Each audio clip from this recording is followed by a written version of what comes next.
Bem-vindo ao Leitura de Ouvido, o podcast que transforma linhas em ondas sonoras. Eu sou o Lucas. Eu sou a Dayana. O episódio de hoje é A Fera na Caverna, de Howard Phillips Lovecraft. Uma aventura que leva a refletir sobre o sentido da existência fora da experiência dos 5 sentidos. Isso, vamos lá para mais um conto do Lovecraft aqui no podcast e no final a gente volta a falar também sobre essa caverna aí, que é uma caverna real. Boa leitura. A Fera na Caverna, de Howard Phillips Lovecraft. Tradução: Alda Porto, Vilma Maria da Silva, Lenita Rimoli Esteves e Paulo César Castanheira.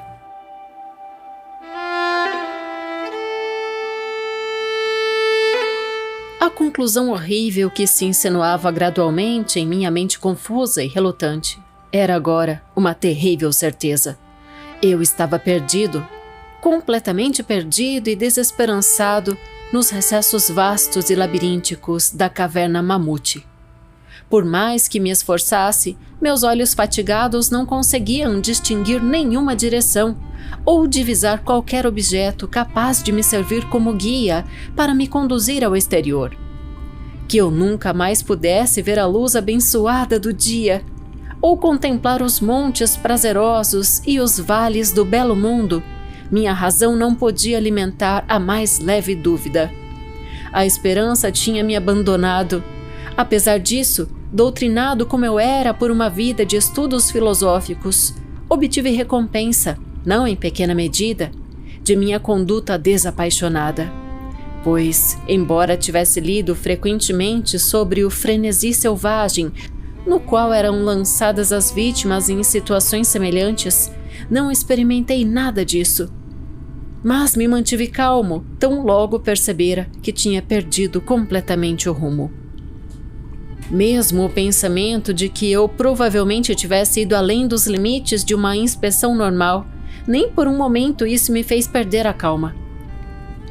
Se tenho de morrer, refleti, então essa terrível, porém majestosa caverna seria uma sepultura tão hospitaleira quanto aquela que um cemitério qualquer pudesse proporcionar. Um ponto de vista que me trouxe mais tranquilidade que desespero. A fome me lançaria ao meu destino último, disso eu estava certo. Alguns, eu sabia, tinham enlouquecido em circunstâncias semelhantes, mas pressenti que esse não seria meu fim. Minha desgraça não se devia à culpa de ninguém, senão a minha mesmo, uma vez que, sem o conhecimento de meu guia, tinha me separado do grupo de excursionistas e, vagando por mais de 1 hora pelos caminhos proibidos da caverna, me achei incapaz de rememorar a trilha intrincada e tortuosa que eu havia seguido depois que me afastei de meus companheiros.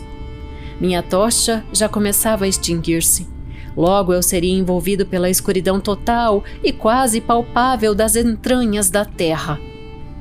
Imerso na luz devanecente e bruxuleante, inutilmente eu me interrogava sobre as circunstâncias exatas de minha morte próxima. Lembrei-me dos relatos sobre a colônia de tuberculosos que, pela atmosfera aparentemente saudável do mundo subterrâneo, sua temperatura uniforme e estável, seu ar puro e silenciosa quietude, adotaram essa gruta gigantesca como residência para melhorar a saúde. Em vez disso, encontraram a morte de uma forma estranha e horrível. Tinha notado os tristes vestígios de suas tendas rústicas, enquanto passava por elas junto com os excursionistas, e me perguntara que influência anormal uma longa permanência nessa caverna imensa e silenciosa poderia exercer sobre alguém tão saudável e forte como eu.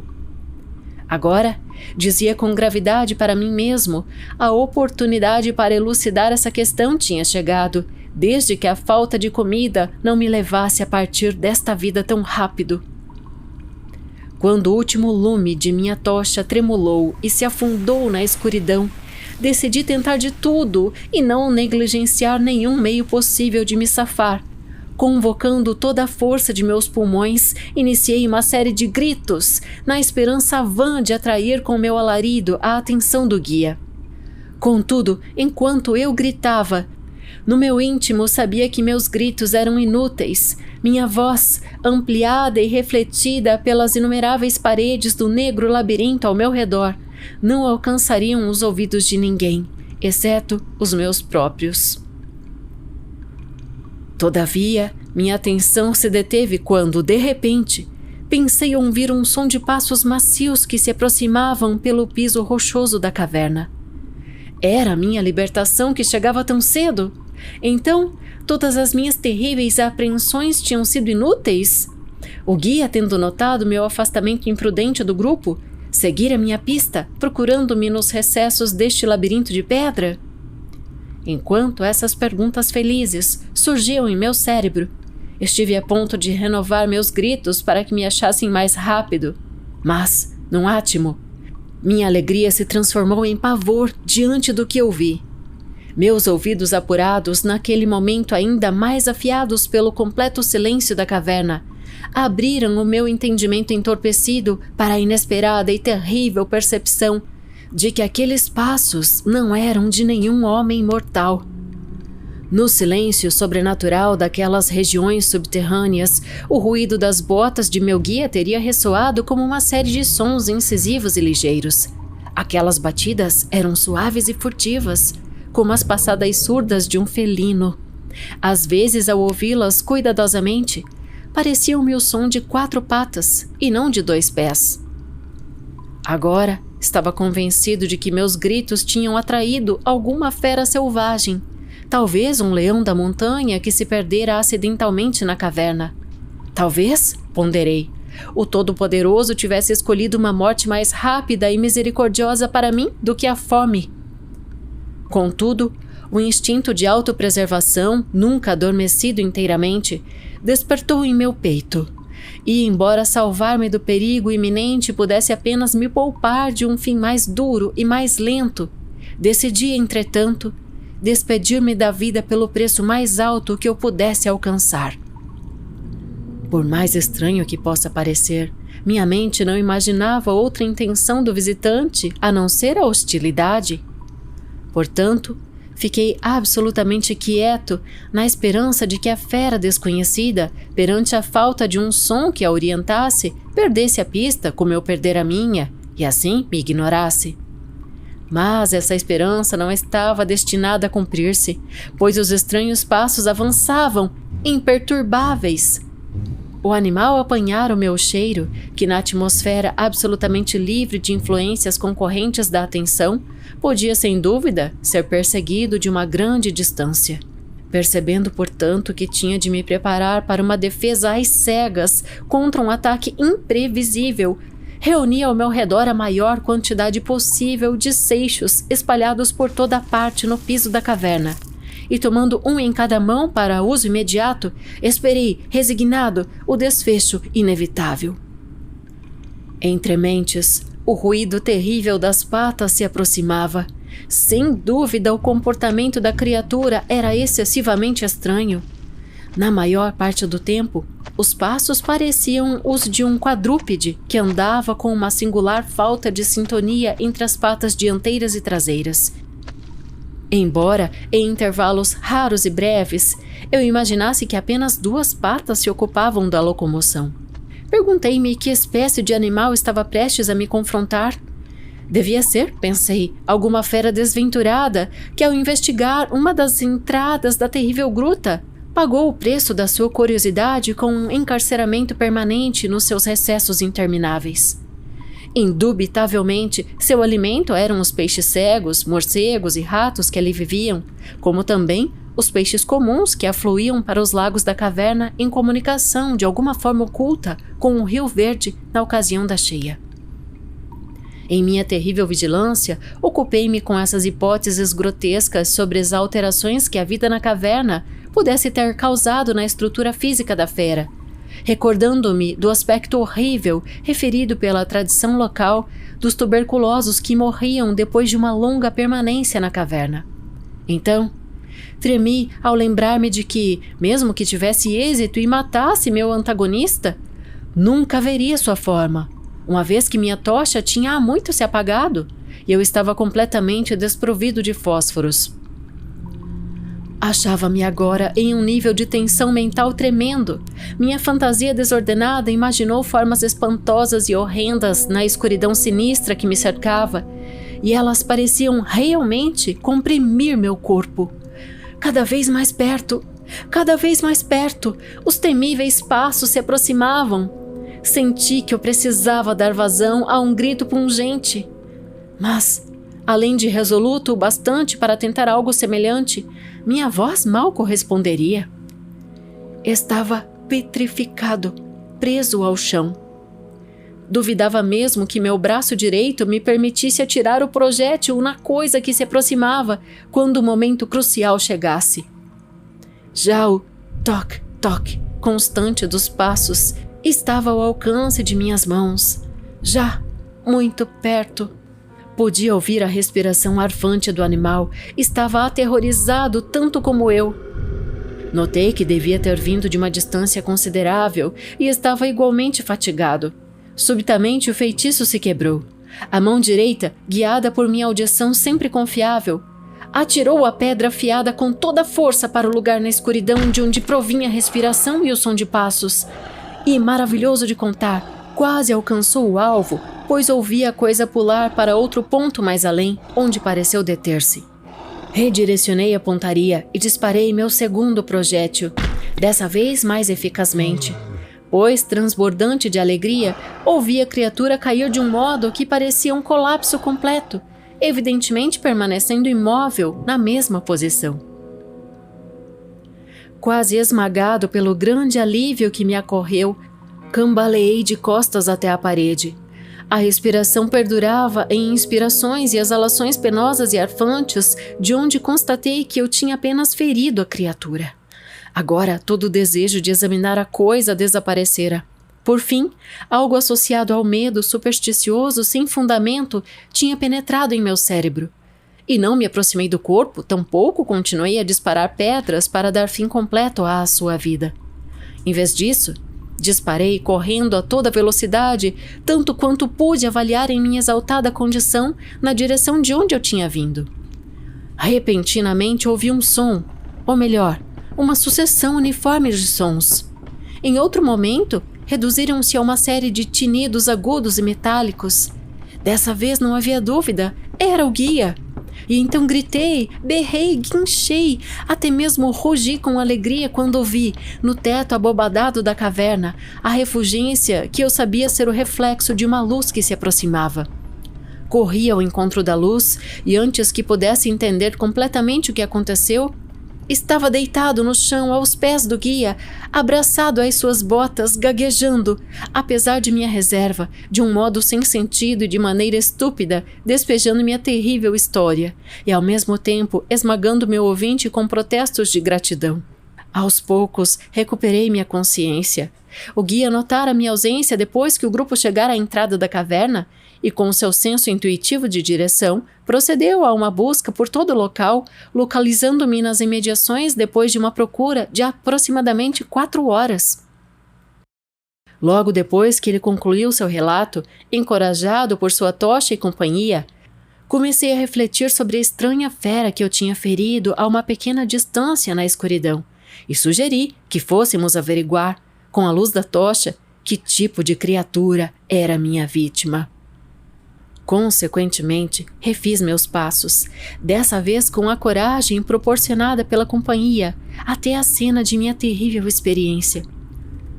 Logo, discernimos um objeto branco sobre o chão, um objeto mais branco até mesmo que as próprias pedras cintilantes. Avançando cautelosamente, demos vazão a um simultâneo grito de espanto, pois de todos os monstros anômalos que nós ambos tínhamos visto em nossa vida, esse era insuperavelmente o mais estranho. Parecia um macaco antropóide de grande proporção, que talvez tivesse fugido de algum circo itinerante. O pelo era branco como neve, sem dúvida, resultado da ação branquejante de uma longa existência nos limites escuros da caverna. Mas era também surpreendentemente ralo, na verdade muito escasso, salvo na cabeça, onde o tinha abundante e longo, de tal modo que caía sobre os ombros em notável profusão. O rosto estava fora da nossa visão, uma vez que a criatura caíra quase inteiramente de frente. Era muito singular a disposição dos membros, esclarecendo, portanto, a alternância que eu tinha notado em seu movimento, cujo avanço se fazia ora com os 4, ora apenas com 2. Da ponta dos dedos das mãos e dos pés estendiam-se longas garras iguais a unhas. As mãos e os pés não eram prênseis, uma característica que atribuí à longa permanência na caverna, que, como mencionei anteriormente, parecia evidente na brancura completamente entranhada e quase sobrenatural, tão característica em toda a sua anatomia. Nada indicava que possuísse cauda. A respiração estava já muito fraca, e o guia tinha apanhado sua arma com a intenção evidente de pôr fim à sua vida, quando um som repentino lançado pela criatura motivou-lhe a abaixar a arma. O som era de uma natureza difícil de descrever. Não apresentava o traço normal de nenhuma espécie de símios conhecida, e me perguntei se esse caráter antinatural não era o resultado de um silêncio completo e contínuo, quebrado pelas sensações produzidas mediante a presença da luz, algo que a fera possivelmente não tivesse presenciado desde sua entrada na caverna. O som, que eu podia debilmente tentar classificar como um balbucio de tonalidade profunda, prosseguia esmorecido. Por fim, um ímpeto rápido de energia pareceu percorrer o corpo da fera. As patas entraram em convulsão e os membros se contraíram. Com um arranco, o corpo revirou-se e seu rosto voltou-se para nossa direção. Por um momento fiquei tão tomado de horror mediante o que os olhos assim revelaram que não percebi nada mais. Eram negros aqueles olhos, profundos, preto azeviche, em pavoroso contraste com os cabelos e o corpo brancos como neve. Como os daqueles outros habitantes de cavernas, eram profundamente encovados nas órbitas e totalmente destituídos de íris. Conforme olhei mais atentamente, vi que estavam assentados em um rosto menos proeminente que o dos macacos comuns e substancialmente mais cabeludo. O nariz era totalmente diferente. Enquanto fitávamos aquela miragem fantástica apresentada à nossa visão, os lábios espessos da fera se abriram e uma série de sons brotaram deles. Depois disso, a coisa relaxou e morreu. O guia agarrou-se à manga do meu casaco, tremendo de tal modo agitado que a luz tremulava descontroladamente, projetando sombras sinistras nos paredões em volta. Não me mexi. Permaneci rigidamente imóvel, meus olhos horrorizados e fixos no chão diante de mim. O medo se fora, e o espanto, o temor, a compaixão e a reverência ficaram em seu lugar, pois os sons pronunciados pela criatura estendida sobre o chão de pedra nos tinham revelado a apavorante verdade. A criatura que eu tinha matado, a estranha fera da profunda caverna, era, ou tinha sido alguma vez, um homem.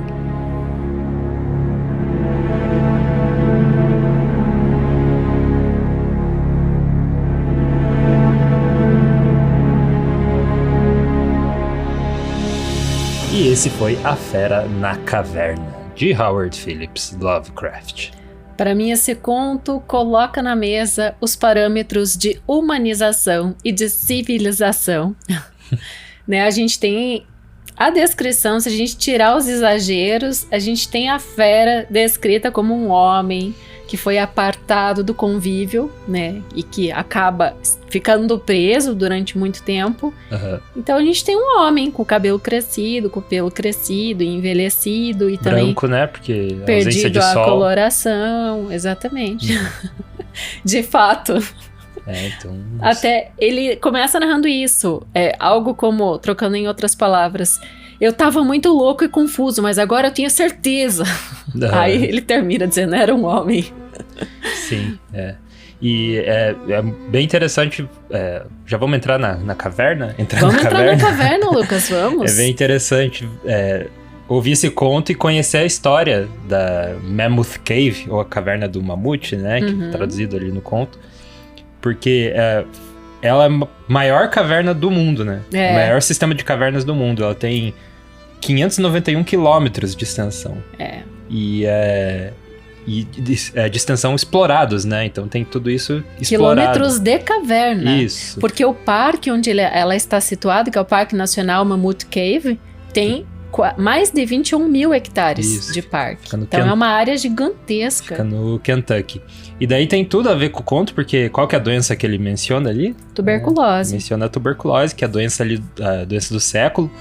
E na caverna tinha cerca de 10 casinhas de pedra, assim, 10 cercadinhos de pedra, para pessoas com tuberculose na época se isolarem ali. Então, tinha muitas formas de curas alternativas, assim, né? Porque a cura da tuberculose foi só difundida, acho que lá por 1940, né? Bem depois. E ali essas pessoas iam com esse objetivo de cura mesmo. Então uma das curas que tinha era comer coração de lobo. Nossa. Tinha desde coisas absurdas assim, até coisas tóxicas que as pessoas ingeriam e acabavam morrendo do que elas ingeriram em vez da tuberculose. E foi constatado que cerca ali de 16 pessoas foram para essas casinhas ali e passaram. 6 delas morreram, foi o fim da vida delas, foi ali mesmo, na caverna. Morreram de tuberculose ou de outras coisas? Não, de tuberculose. Morreram na caverna, né? Imagino que tenha sido tuberculose. E as outras foram procurar outros tipos de tratamento, porque imagine você chega ali dentro de uma caverna, chega à noite, né? Escuridão total, né? Imagina. E ali todas aquelas pessoas doentes dentro de uma caverna, devia ser um ambiente, assim, muito ao contrário de trazer cura. Os paredões são altíssimos em alguns lugares. Você deve ter visto fotos como eu. E o leitor de ouvido, se você já foi visitar essa caverna, vai ter que comentar aqui, dê a sua experiência pra gente. Mas você pode pesquisar também imagens. E eu encontrei algumas, assim, vou usar o termo arquitetônico, com o pé direito muito alto. Sei lá que pé, né? Mas, enfim, a altura realmente é, em alguns pontos, bem gigantesca. Uma caverna enorme. E ali no conto, eu imagino que esse ser ali que ele encontra é talvez um desses sobreviventes. Um desses 10 que foram o cara aqui. Porque o conto veio bem depois, né? Sim. Dessas pessoas terem ido ali com tuberculose, né? Já que você tá falando de caverna, antes de eu me demorar nos personagens, sabe o que caracteriza uma caverna? Foi ler um cientista, um professor do Instituto de Geociências da USP, que deu uma entrevista super interessante. Ele explica o que forma uma caverna. Então elas são formadas principalmente pela dissolução das rochas calcárias pela água, da chuva e também dos rios. Né? E para ser uma caverna, o buraco só recebe esse nome quando é uma cavidade natural acessível ao homem com mais de 10 metros de comprimento. Então, menos que 10 metros de comprimento não é caverna, é só um buraco. Fica a dica. Mas é interessante também porque as pesquisas indicam, já que você falou, né? Foi bem antes do que o conto e tal. Foi 1841 que, por volta dessa época, assim, que começou a ter mais acesso à caverna. Né? Acesso à caverna, mas pesquisas indicam que o primeiro ser humano a entrar no Mammoth Cave foi há mais de 4.000 anos. Sim, então. Então é um lugar muito, muito precedente na história, né? Que já começava a receber visitas Então há uns 200 anos pra cá, ela tá sendo mais visitada. E agora tá super badalada. Tava vendo um site de viagem mesmo. Meu Deus, tipo, tem de tudo lá. É super badalado mesmo. Você não ficaria mais perdido como aconteceu com o nosso personagem aqui, com esse medo todo. É interessante dele falar de ficar perdidos na caverna, porque muitas pessoas atribuem essa característica de um labirinto assim, na caverna, né? Então, se não tivesse guias, enfim, toda ela é estruturada, né? Tem as passarelas em tudo, super bem estruturado. Então, se não fosse isso, seria mesmo um labirinto, porque você chega a certo ponto que você tá tão dentro ali que você... De onde que eu vim e pra onde que é, né? Vou? E onde está? Será que estou na Lagoinha? Aquele ditado. E não é, né? Porque é muito maior. Mas é legal porque tem 2 rios lá que ficam nesse entorno do parque, que é o Green e o Nolin. E esses 2 rios dá pra nadar, remar, flutuar e até pescar, Lucas. Você que adora pescar.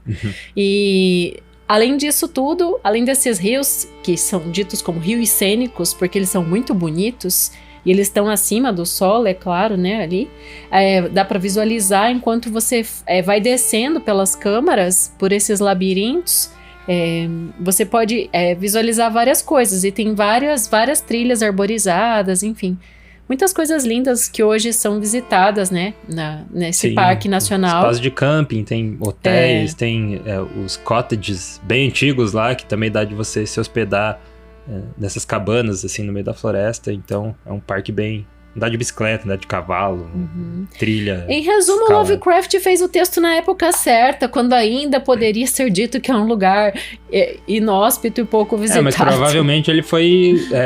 ele regrediu na história, né, pra contar. É difícil dizer se ele visitou mesmo, né, mas ele, pelo menos na história aqui, é ali uma visita turística, né, que tá acontecendo. Ele tá com um grupo de uma excursão, né, interessante, e ele desgaste do grupo.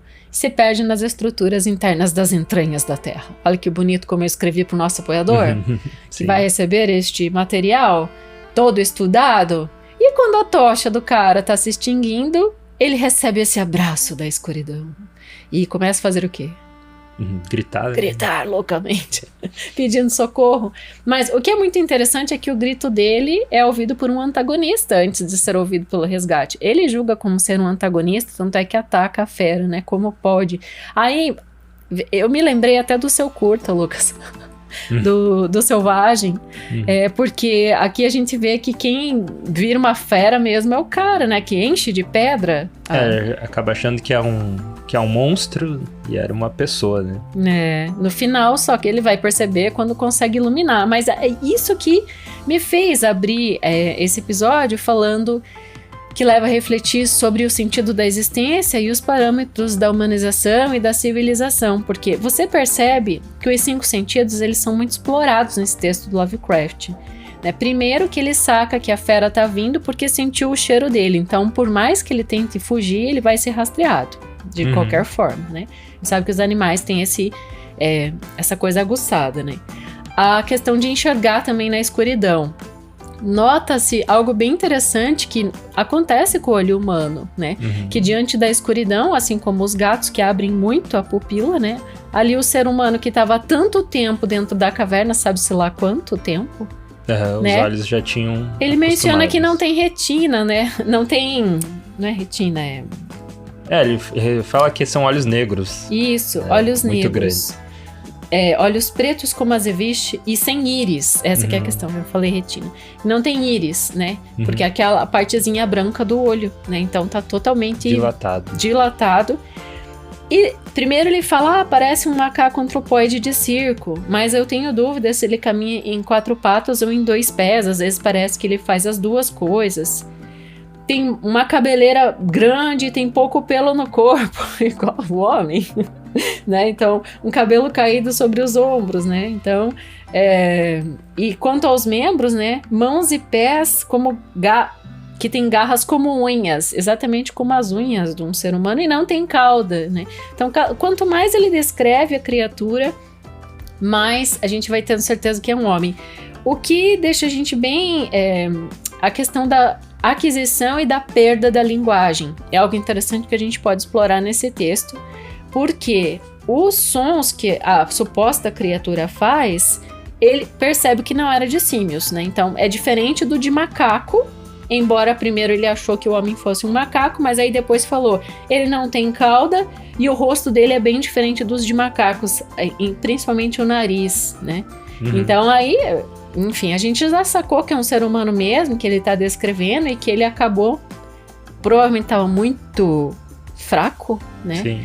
Ele acabou matando a pedradas, né? Então isso é terrível. E você fica pensando, o que eu faria? Até coloquei aqui a frase, nos seus 60 segundos da casa pegando fogo, o que você vai levar? O que você faria diante dessa situação? né, extrema, assim, acho que tô pra morrer, algo vai vir me atacar, o que que eu faço agora? O que que é mais importante, assim, nesse momento? E a reação dele pra sobrevivência é atacar antes de ser atacado, né? Provavelmente, talvez a fera ali também iria atacar ele, né, pra conseguir alimento, alguma coisa assim. Mas o que eu achei interessante também é que ele cogita o que a suposta fera que estaria indo pra ele estaria comendo. Ele fala dos peixes, né?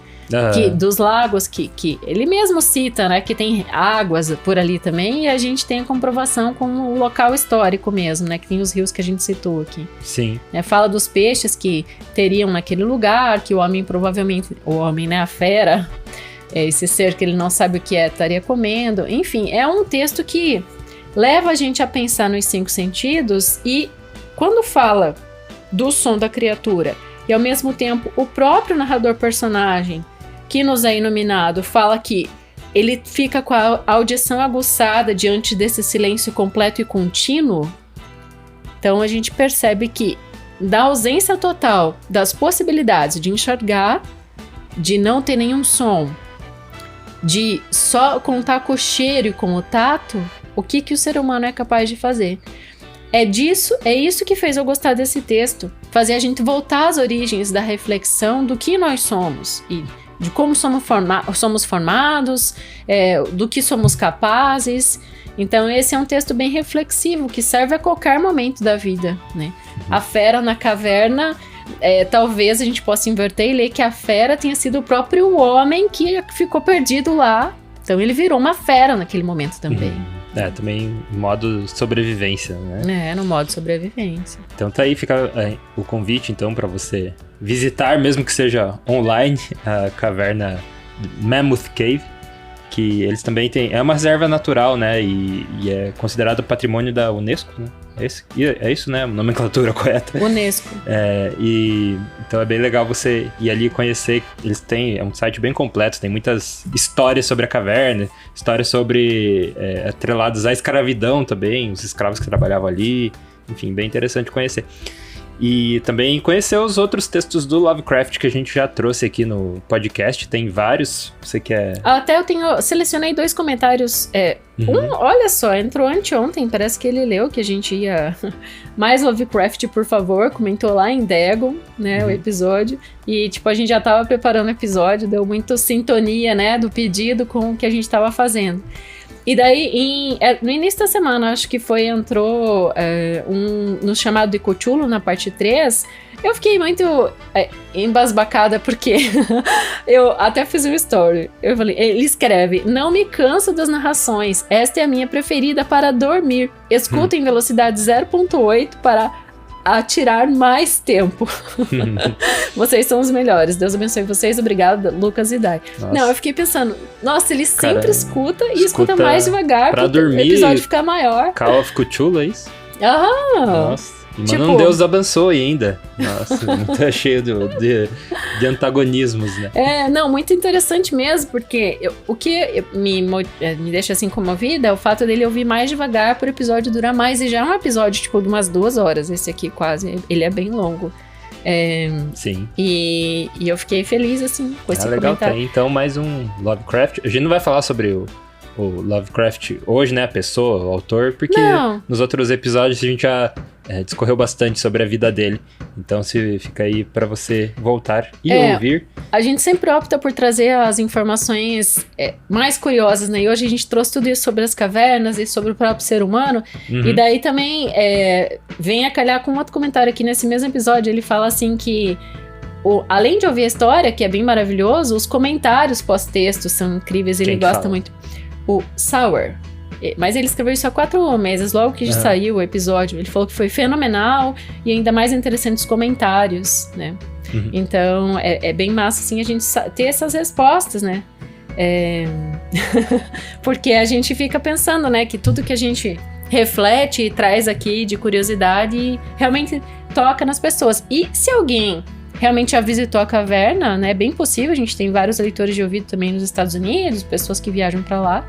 Vai ser muito legal a gente ter um comentário assim mais específico dessa experiência, dessa aventura de ir até lá.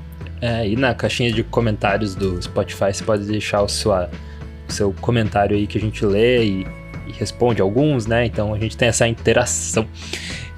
E, para ser um apoiador do Leitura de Ouvido, os nossos apoiadores recebem o estudo aprofundado da obra que a gente traz toda semana. Então, no e-mail, junto com a arte de capa e junto com uma mensagem nossa personalizada. Então, vai um arquivo assim bem completinho, com referências e tudo, que o leitor de ouvido pode, né, se aprofundar mais sobre o texto. E também a outra recompensa é entrar nos nossos créditos finais aqui do Leitura de Ouvido. Então, se você quer ser um dos nossos apoiadores, é só entrar em apoia.se/leitura de ouvido ou mandar um pix para a chave leituradeouvido@gmail.com. Se você fizer pela forma de chave pix, também manda um e-mail junto, né? Depois de você ter feito o teu apoio.